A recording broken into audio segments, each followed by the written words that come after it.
y'all. Today I'm going to be making a cake. I call this the Elvis cake, and I'll explain why.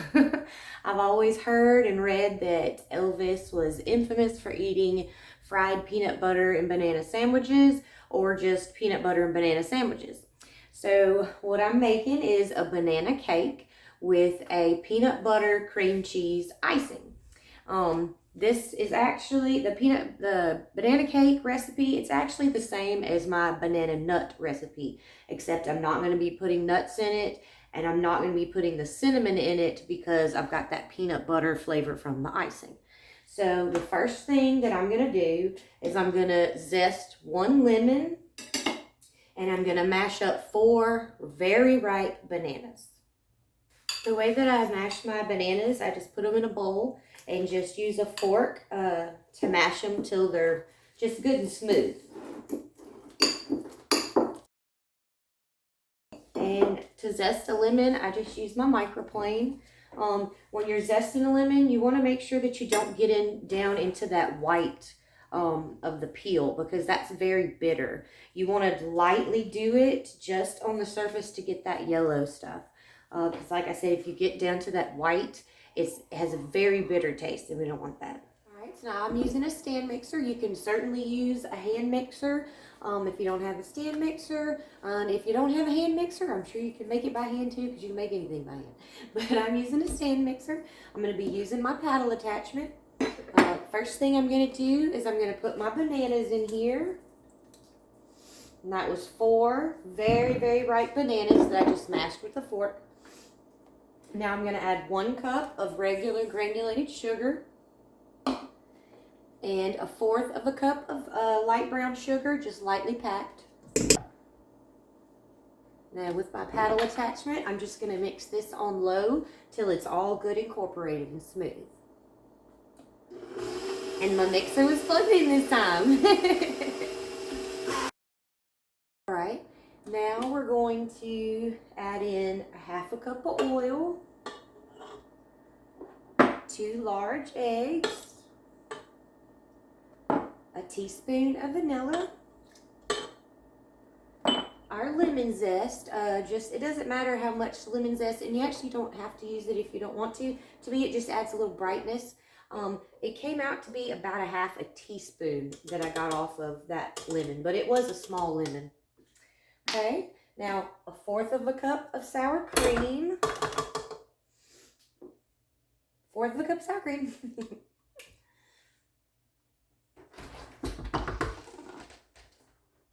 And 1/4 of a cup of mayo.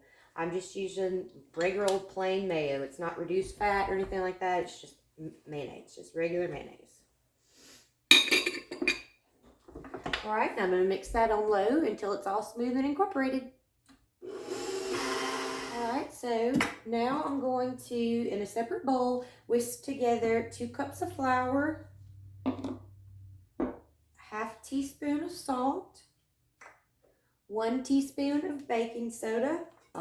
Anyways, I'm just whisking this together instead of sifting. You want to sift, you go right ahead and sift. While this is on low speed, you want to leave it on.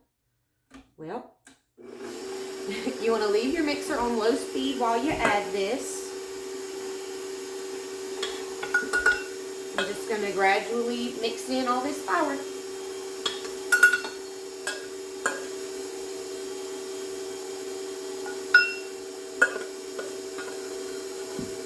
That banana smells so good, and I can smell that lemon too. I love the way fresh lemon smells.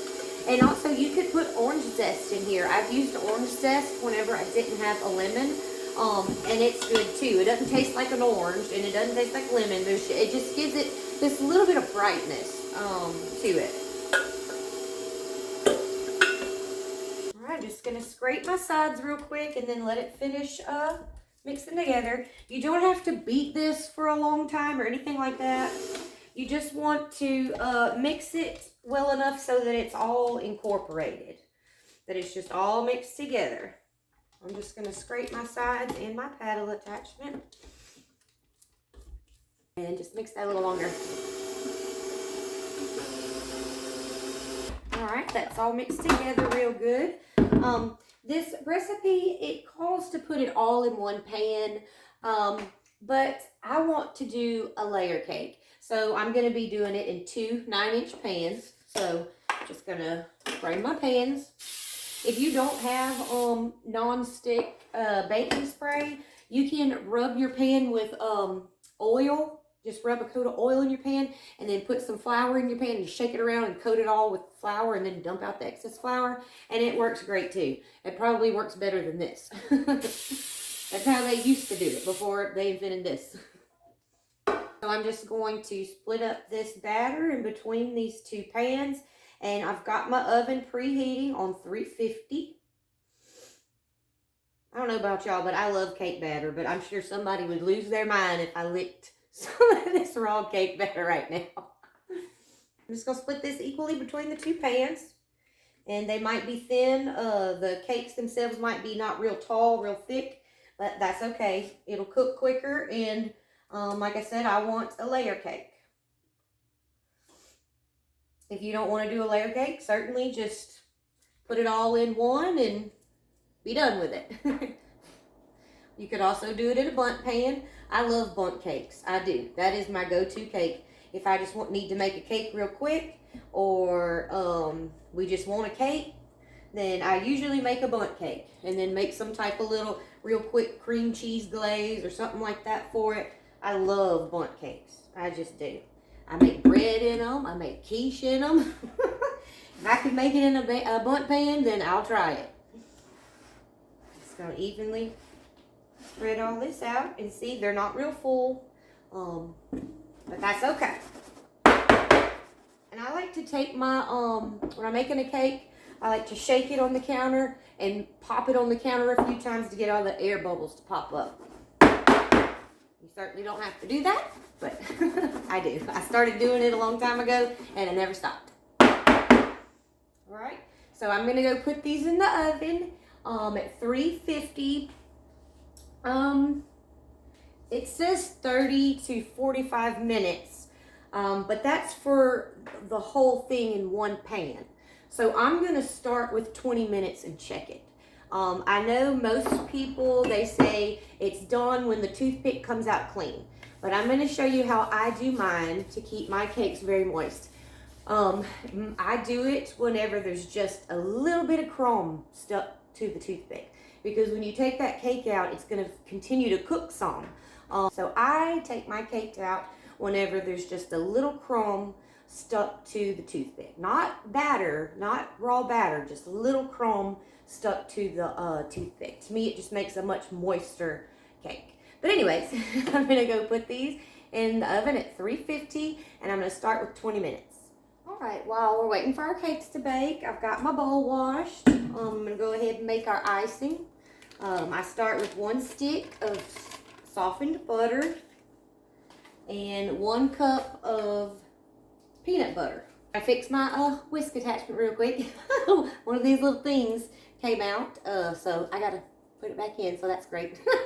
It still works though. All right, so I'm just gonna beat this till it's all incorporated. All right, so I just mixed that just a minute just to get it all mixed together.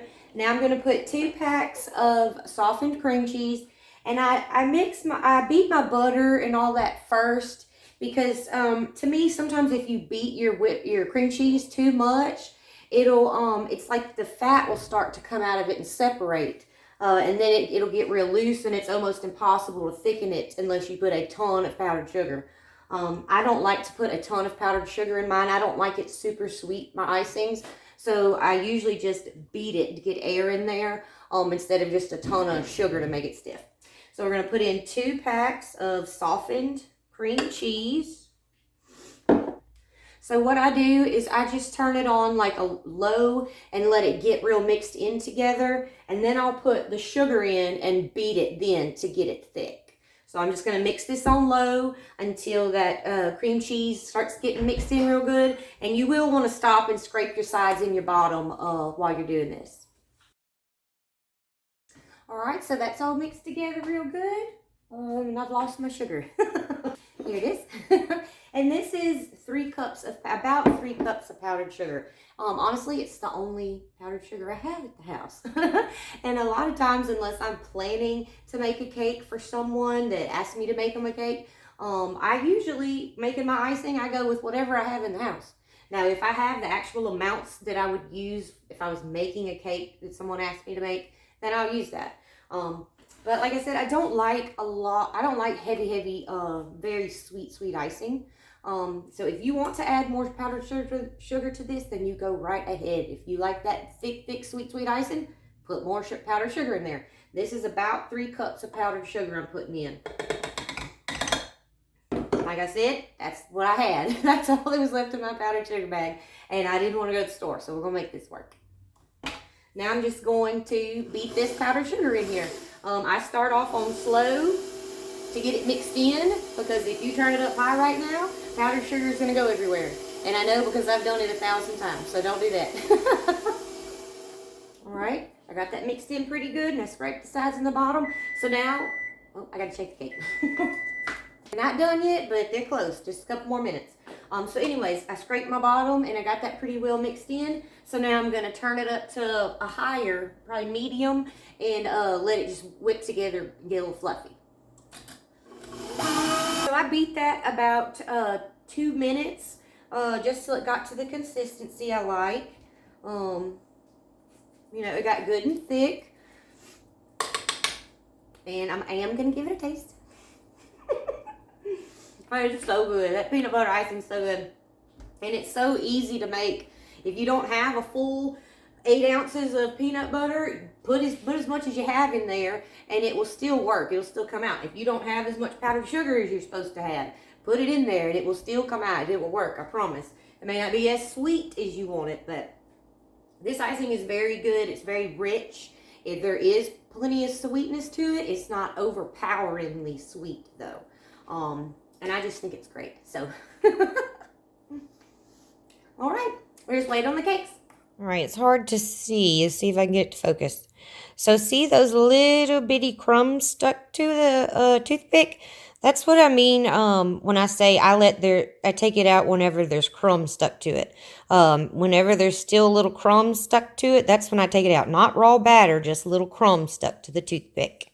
So I baked the cakes for 22 minutes.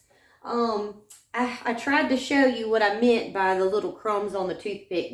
I guess the toothpick was so little it really couldn't focus on it. But I take mine out whenever there's just a few pieces of crumb stuck to the toothpick. I don't wait till they become completely clean. And what's stuck to the toothpick is not batter, it's cooked cake crumb. The cakes are going to continue to cook, you know, for a little bit once you take them out. So I like to take mine out when there's still crumbs stuck to the toothpick, because to me it just creates a moister cake.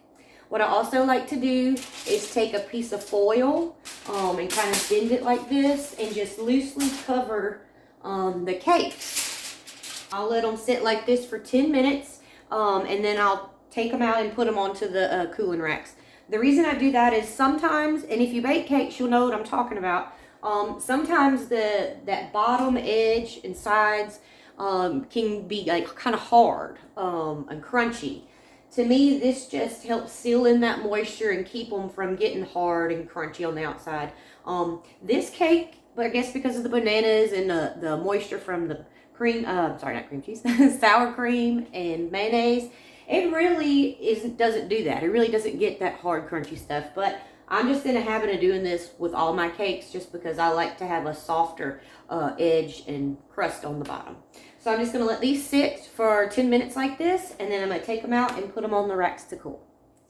All right, so let them cool for 10 minutes in the pans, covered with a piece of foil. I've got them on my cooling racks now. I'm going to let them cool another 10 minutes, and then I'm going to level them with a cake knife. Now, you certainly don't have to level your cakes if you don't want to.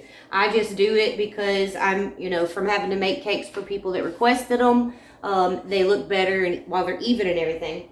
So I still level my cakes, but you certainly don't have to do that. I'm gonna let these cool 10 more minutes, and then I'm gonna level them and let them keep cooling so that we can ice it. All right, so I let these cool another 10 minutes. And now I'm going to level them. I'm just going to take them off of here, put them on my counter. My counter is clean for anybody interested. All right, where's my knife? All right, so I'm going to level my cakes. They make cake levels. They have like a little leg and a bar and a thing, so that all you have to do is put them on the counter and do this. I don't use a cake level, and like I said, you don't have to level your cakes. Most people don't. If you're just at home cooking these for yourselves, don't level them, you know, if you don't want to. I'm just in the habit of doing it, so I'm going to do it. And what I do is I just look at it and I find the lowest point of the cake. So like this side is higher than this side. This is the lowest point of the cake. All right. Now you can clearly see the edges. So what I do is I get to that lowest point and I just rest my knife on the edges of the cake and just try to keep your knife level and follow the edges of that cake. I'm sure I'm not explaining this very well. That's the best way I know how to explain it. All right. And we're going to save this. We're going to do something really yummy with this. So put that over here. In fact, I'm going to taste it. It's really good. I'm just going to give it a look, make sure it's even.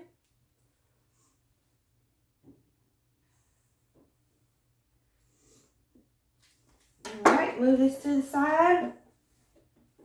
Now I'm just going to do the same thing with this one. I don't know if you understand what I'm saying. Probably not. Okay, so what I do is I look at the cake and I find the lowest point. I look around all, see how this side is higher than this side. So this is going to be the lowest point of the cake. I'm going to put my knife, like this, and I'm just going to go through the cake, resting this and this on the edges of the cake, okay? So I'm going to be cutting like this and making sure that I follow this line right here. I'm sure that doesn't make any sense. Just, if you don't know what I'm talking about, don't level the cake. All right, I'm just going to put my cake on this cake stand. I was out of small cake circles and didn't feel like making one, so I'm just going to be putting it straight onto my cake plate. I just put a little bit of icing on there just to help it stay in place. And now we're just going to wait till they're completely cooled so that our icing doesn't just melt all over the place when we put the icing on it. All right, now if you do decide to level your cake and have cake scraps, I just take them and put them in a Ziploc. All right, just kind of squish them up a little bit and take just a little bit of icing. I don't know how much icing this is. Just put a little dab in there.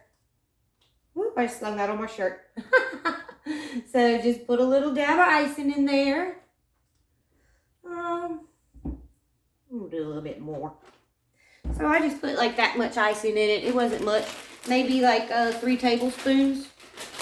And now I'm just gonna mix this all together and mush it together in the Ziploc bag till it's all mixed together with that icing real good. So I got our icing and our cake all mixed up. I just melted a few chocolate chips in the microwave. So now what I'm going to do is I'm going to take this and I'm just going to roll them into little balls. And I'm going to dip them in the chocolate. Cover them in chocolate. And just put them right here to cool for the chocolate to get hard.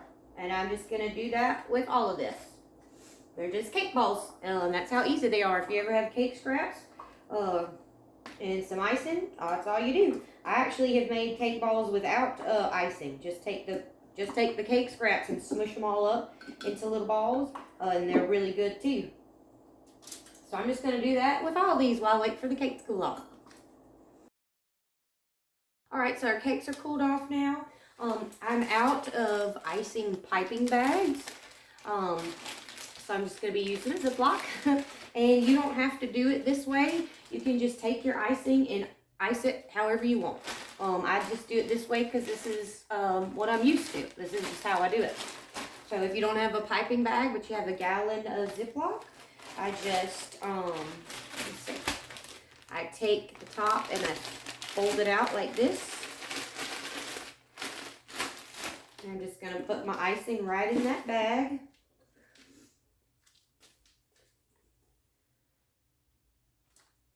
Then you're going to take it and shake all of it down to one corner. Try to keep big air pockets out of it. Take it all to one corner and then get the air out and twist it. Okay? Now you're just going to cut with some scissors. Just cut this corner off right here, however big you want it. If you cut it really small, that'd be for like piping tiny things. If you want a bigger one to ice a cake, then you're going to cut it bigger. So I'm just going to cut mine a little bit bigger.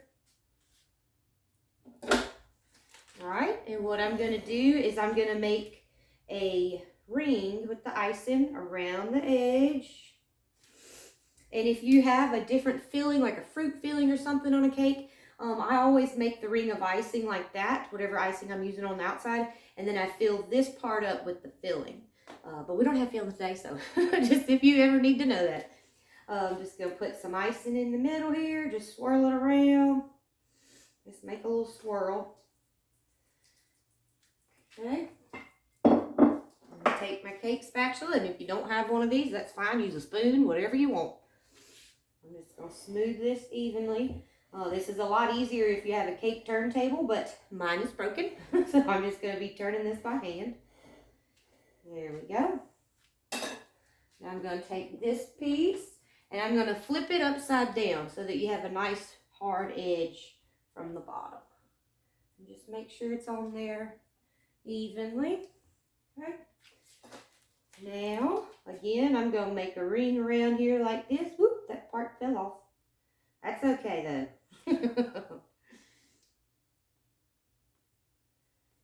Swirl around.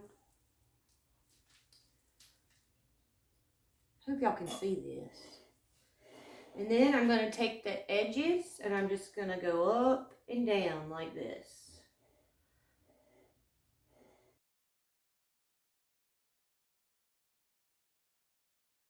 Alright, so just do that all the way around the cake. If you need more icing, just put more icing in your bag.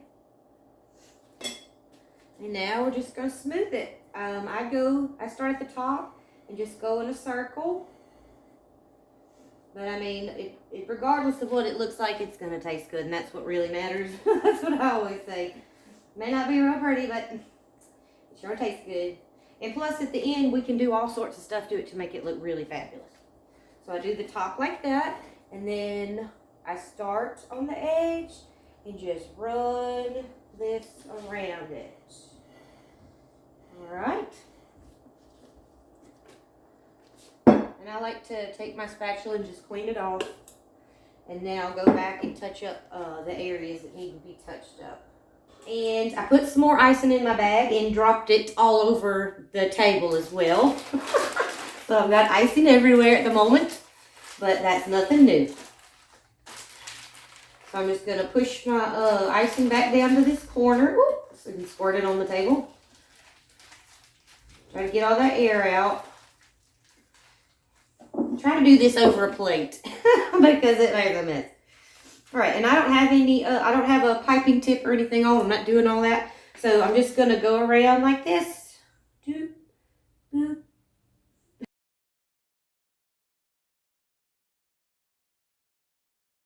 All right, so I'm just going to do that all the way around the edge of the top. And I'm going to do it around the bottom as well. I'm just going to do a little swirl of icing right here in the middle. Because I had the icing to do it. Alright, now I'm just going to decorate the outside of the cake with some pecans. I didn't put any nuts in the cake. But like I said, this is the same recipe for my banana nut nut cake. You would just add cinnamon and chopped nuts to it if you're making that. But I am going to use some nuts on the outside because I can pick those off for my children and because it looks pretty. So, just going to decorate with some pecans. Whatever you think looks cute, you know. And these pecans are the ones that Granny gave me. So, thank you, Granny, for the pecans. But, here's our cake. The Elvis. All right, well, thank y'all so much for joining me. I think our cake came out good. I'm gonna go eat my piece of cake with my afternoon coffee, and I'm very excited about that. And you don't have to make it all decorated, fancy, and all that like that. I just did that so that you can see if you do want to make it look decorated and fancy, that there's nothing to it. You can do that at home without any sort of special equipment or anything. But if you don't feel like doing that, then just slap all that stuff on there. It's going to taste just as good, I promise. And if you have leftover cake scraps from any cake that you make, don't throw them away. I mean, sometimes I just like to eat them. But you could also mix them with a little icing, or just squish them up with no icing and make a little dough out of them and roll them into balls and dip them in chocolate. And you got cake balls.